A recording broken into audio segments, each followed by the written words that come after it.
Part 2 of our detailed tactical match analysis is Swansea City got the first 3 points of the season away at Crystal Palace, continuing their excellent Premier League record at Selhurst Park.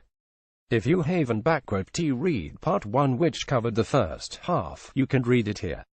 Swans quickly make it 20 after a promising first half for the Swans. The second half got off to a perfect start, as within a few minutes we were gifted a chance to double our lead. Kyle Naughton deserved the plaudits for seeing the opportunity to rob possession just inside his own half, before feeding a perfectly weighted pass through a for Ayew to run through one-on-one with the goalkeeper to score past Hennessy. Palace tactical changes at the start of the second half. Frank de Boer made a sub and a system change in a quick effort to get his team back in the game. He switched to a back four, instructed his players to go more direct and aim for Benteke, after he was lacking service and support in the first half.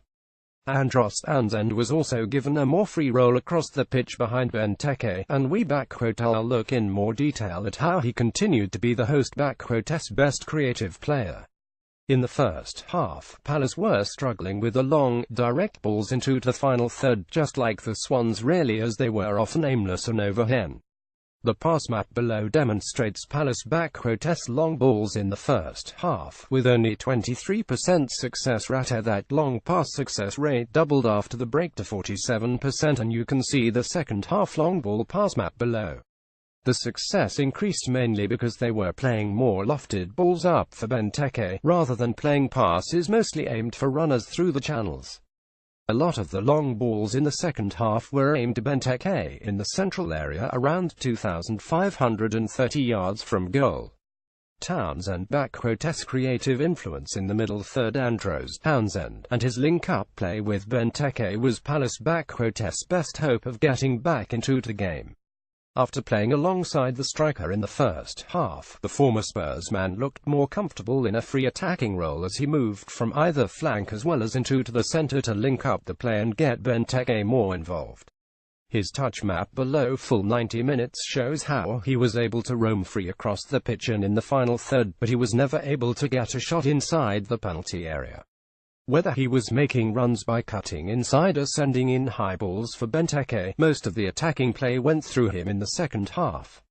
Clement matches de Boer and goes with a back four as the second half went on. Palace were beginning to find more space and the Swansea defenders were having to make a couple of last-ditch tackles to deny clear goal-scoring chances. Olsen made the first inside the box, before Van der Hoorn made an even better one moments later to deny what would have been a certain goal. You can also see below how space begins to open up in front of the back five, as Townsend receives the ball in the space between the defense and midfield lines. This was something that Clement quickly wanted to prevent, so he switched to a 433 system around halfway through the second half. Routledge came on for Van der Hoorn and the winger played alongside Abraham, with Ayew switching to the left in a front three. The change had an almost immediate effect, as we were now able to push Palace further up the pitch as we finally began to reduce the pressure on our back line. The 433 quickly switched to a defensive 451 as Routledge and Ayew dropped deeper. You can see below how this was able to eliminate the space that Townsend was previously getting in between the lines.